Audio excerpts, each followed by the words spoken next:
Hi friends, అందరు ఎలా ఉన్నారు? బాగున్నారా? ఎస్, అందరు బాగుండాలని మనస్ఫూర్తిగా కోరుకుంటూ మీ అశ్విని చెల్ల. సో నేను ఇవాళ మీతో షేర్ చేసుకునేది ఏంటంటే, అంటే అది చాలా వరకు పెద్దవాళ్ళకు తెలిసిన విషయాలే ఇవి. పెద్దవాళ్ళకు, నాకంటే పెద్దవాళ్ళకి చాలా వరకు తెలిసి ఈ విషయం మామూలుగా చిన్నవాళ్ళకు కూడా తెలుస్తుంది. కాకపోతే నేను ఇది షేర్ చేసుకోవాలని షేర్ చేసుకుంటున్నాను అనమాట. అది ఏంటి అంటే, మామూలుగా రీసెంట్గా ఇప్పుడు చాలామంది అంటుంటారు కదా, మనము ఇవాళ మనకి ఇవాళ కార్లు, బంగ్లాలు ఉన్నాయని, ఫ్లాట్స్ ఉన్నాయనేసి, ప్రాపర్టీస్ ఉన్నాయనేసి గర్వం చూపించకూడదు. ఇవాళ ఉండొచ్చు, అవి రేపు వెళ్ళిపోవచ్చు. అప్పుడు నీ సిచ్యువేషన్ ఏంటి, అప్పుడు నువ్వు ఎలా ఉంటావు అనేసి అంటూ ఉంటారు కదా. అందుకనే నాకు ఒకటే అనిపిస్తుంది, ఇవాళ ఏంటంటే ఇప్పుడు మన దగ్గర ఇవాళ అన్నీ ఉన్నాయనేసి పొగరుతోటి గర్వంతో ఉంటే రేపొద్దున మనకి దేవుడు అవన్నీ తీసుకొని అవన్నీ మళ్ళీ దేవుడు తీసేసుకోవచ్చు. మనకి ఏమేమి ఇచ్చాడో అవన్నీ మళ్ళీ దేవుడు తీసుకోవచ్చు. అప్పుడు తీసుకున్నప్పుడు మన పరిస్థితి ఏంటి? కాబట్టి అందుకే అన్నీ ఉన్నప్పుడు మనం మణిగి ఉండటం అనేది చాలా చాలా చాలా ఇంపార్టెంట్.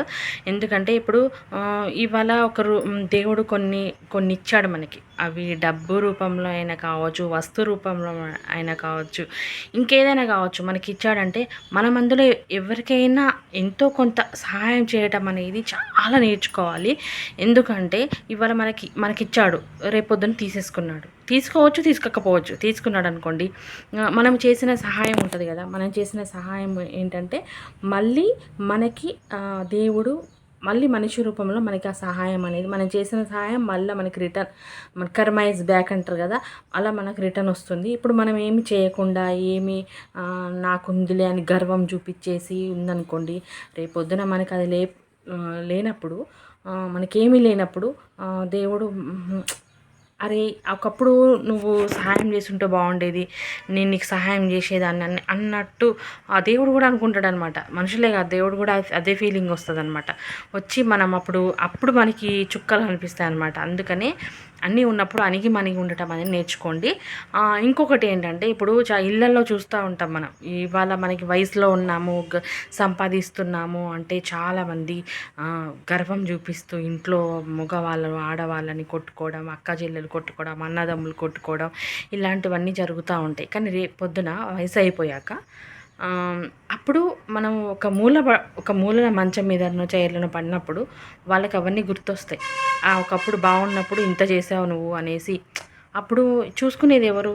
మన ఇంట్లో వాళ్ళే కదా. కాబట్టి మనం వయసులో ఉన్నాం, సంపాదిస్తున్నాం అనే పొగరు, గర్వం చూపించకూడదు. రేపొద్దున మనం బాగాలేనప్పుడు మన వాళ్ళే మనల్ని చూసేది. కాబట్టి చాలా వరకు నేను చెప్పే అంత దాన్ని కాదు, చాలామంది పెద్దవాళ్ళు, నా ఛానల్ చూస్తున్న వాళ్ళు, నా యూట్యూబ్ చూస్తున్న వాళ్ళకి నేను చెప్పే అంత దాన్ని కాకపోవచ్చు. కాకపోతే ఇప్పుడు మన ఇంట్లో మన పెద్దమ్మలు, పెద్దనాన్నలు, పిన్నిలు, అత్తయ్యలు, మామయ్యలు, సిస్టర్స్, అన్నలు అందరూ ఉంటారు కదా. వాళ్ళతో మనం ఎలా అయితే షేర్ చేసుకుంటామో అలానే మీకు కూడా నేను షేర్ చేసుకోవాలనేసి నేను చెప్పడం అనేది జరుగుతుంది. నన్ను తప్పులుంటే నన్ను క్షమించండి, నేను తప్పుగా మాట్లాడితే నన్ను క్షమించండి. సో నేను ఇది చెప్తున్నా, ప్లీజ్ కొంచెం మీ దగ్గర 10 రూపాయలు ఉన్నప్పుడు ₹1 సహాయం చేయడమే కానీ, డబ్బులే అనట్లేదు, వస్తువైనా సరే, మన దగ్గర ఏదైనా సరే, మన దగ్గర ఉన్నప్పుడు అవతల వాళ్ళకి ఇవ్వటం అనేది నేర్చుకోవాలి. మనము ఇవ్వటం అనేది నిజంగా నేర్చుకోవాలండి. ఇవ్వటం నేర్చుకుంటే దేవుడు మనకి రిటర్న్ ఇస్తాడనమాట. నేను 100కి 200% నమ్ముతా. మనం ఇస్తేనే మనకు వస్తుంది. మనం ఇవ్వకుండా మనం పెట్టుకుంటే అది పోతుంది, ఎన్ని రోజులు ఉండదు, పోతుంది. కనీసం మనం ఇవ్వటం నేర్చుకుంటే మనకి లేనప్పుడు మనకి ఆ దేవుడు మనకి రిటర్న్ ఇస్తాడు. ఎందుకంటే నీ దగ్గర ఉన్నప్పుడు నువ్వు 10 మందికి ఇచ్చావు కాబట్టి, నువ్వు పెట్టేదానివి, నువ్వు ఇచ్చేదానివి కాబట్టి నేను నీకు ఇస్తాను. దేవుడు కూడా మనకి మనిషి రూపంలో ఇస్తాడు, మనుషులు ఇస్తాడు, దేవుడు ఇస్తాడు. మనకి ఆ హెల్ప్ అయితే కంపల్సరీ జరుగుతుంది. రీసెంట్గా నేను ఒక వార్త విన్నా. ఏంటంటే, తెలిసిన వాళ్ళ ఫ్యామిలీ వాళ్ళ ద్వారా నుంచి తెలుసుకున్నాను ఏంటంటే, కొంత డబ్బు కొన్ని కోట్లు సంపాదించాడంట ఒక పర్సను. కొన్ని కోట్లు సంపాదించాడంట. అది అంటే నల్తీగా అంటే కల్తీగా సంపాదించిందంటే ప్రజల సొమ్మే దోచుకున్నది. అది నేను అంటే ఆ పేరు చెప్పదలుచుకోవట్లేదు, ఆ వృత్తి చెప్పదలుచుకోవట్లేదు. నేను నార్మల్గా చెప్తున్నా, మీకు అర్థం చేసుకోండి. ఇలా కొన్ని కోట్లు, వందల కోట్లు, అది కూడా వందల కోట్లు సంపాదించాడంట. తను కూడా ఒకప్పుడు పూరంట, చాలా పేదవాడు, సంపాదించాడంట. తన ఫ్యామిలీలో చాలామంది పేదవాళ్ళు ఉన్నప్పుడు వాళ్ళకి కనీసం ఒక హెల్ప్ చేయలేదంట. ఏది ఇవ్వటం కానీ, కొనివ్వటం కానీ, ఏదైనా ప్రాపర్టీ రాసేది ఏది చేయలేదంట. మొత్తం కొన్ని వందల కోట్లు తనే సంపాదించి తనే ఒక మూలకి పక్కకు కుప్ప పెట్టుకున్నాడంట. పెట్టుకోవడంతో తనకి ప్లాట్లు కొనుక్కోవడం అలా చేశాడంట. రీసెంట్గా తను టైం బాగాలేక, వింటున్నారు కదా, తన టైం బ్యాడ్ అయ్యి తను దొరికిపోయాడనమాట. దొరికిపోయేసరికి గవర్నమెంట్కి ఏమైందంటే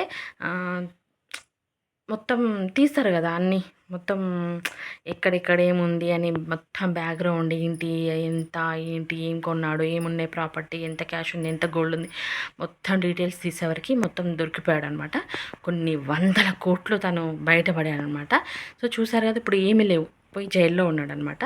సో నేను అదే చెప్తున్నా, మనం ఇవ్వటం నేర్చుకుంటే, ఇప్పుడు తన ఫ్యామిలీలో చాలామంది పూర్గా అని చెప్పాను కదా, వాళ్ళకి ఇవ్వడం బాగుంటాయి. ఇప్పుడు పేదవాళ్ళకి హెల్ప్ చేయడమే కానీ, అనాథల ఆశ్రమంలో వాళ్ళకి హెల్ప్ చేయడమే కానీ, లేకపోతే సత్రాలు ఫ్రీ భోజనం పెట్టడమే కానీ, పేదవాళ్ళకి హాస్పిటల్స్ కట్టడమే కానీ, ఇలాంటివి ఎన్నో మనం చేయొచ్చు మనం డబ్బులు ఉన్నప్పుడు. సో అలాంటివి చేసుంటే, ఒకవేళ మేబీ అలాంటివి చేసుంటే, ఇప్పుడు తను ఈ టైంలో ఉన్నప్పుడు ఆ దేవుడు తనకి హెల్ప్ చేసేవాడు, మనుషులు హెల్ప్ చేశారే, ఒకప్పుడు వీడు మనకి హెల్ప్ చేశాడరా అని చెప్పి వాళ్ళు కూడా హెల్ప్ చేసేవాళ్ళేమో. సో తనంత కఠినంగా ఉండి తను సెల్ఫిష్గా ఆలోచించుకొని తను కొన్ని వందల కోట్లు వెనకేసుకొని ఇవాళ గవర్నమెంట్కి దొరికిపోయి అన్నీ తీసేసుకొని ఇప్పుడు ఎవరు తింటారండి అదంతా? వెళ్ళిపోయింది కదా, అది ఎలా వెళ్ళిపోవాలో అలా వెళ్ళిపోయింది, అది ఎలా వచ్చిందో అలా వెళ్ళిపోయింది. అదే నువ్వు ఉన్నప్పుడు నువ్వు పెట్టుంటే ఇవాళ ఈ టైంలో నీకు ఎవరో ఒకరు పెట్టేవాళ్ళు. సో నేను అదే చెప్తున్నా, ప్లీజ్ మనము తీసుకోవటం కాదు, ఇవ్వటం అనేది చాలా చాలా చాలా ఇంపార్టెంట్. సో ఇవ్వటం నేర్చుకోండి.